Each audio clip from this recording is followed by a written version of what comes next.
nous, ce qu'on fait, c'est qu'on vérifie que les professionnels de santé qui sont sur Doctolib ont des pratiques licites. Donc, ils ne peuvent pas mettre sur leur profil ou dans les actes qu'ils pratiquent des choses qui sont illicites. Donc ça, c'est modéré par nos soins et par nos équipes. Par contre, en fait, il y a des pratiques de soins non conventionnelles qui ne sont pas réglementées. Donc c'est pour ça qu'on avait fait appel au pouvoir public pour établir de manière plus claire ce qui devait être accepté et non accepté.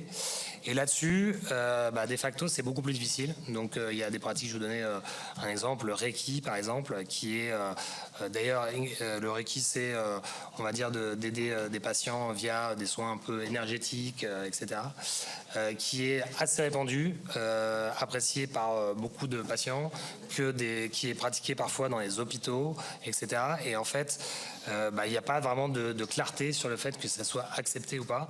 Et donc là-dessus, c'est beaucoup plus difficile. C'est pour ça qu'on a dit, nous, pour pouvoir modérer des actes qui sont pas explicitement en fait interdits par la loi, c'est très difficile.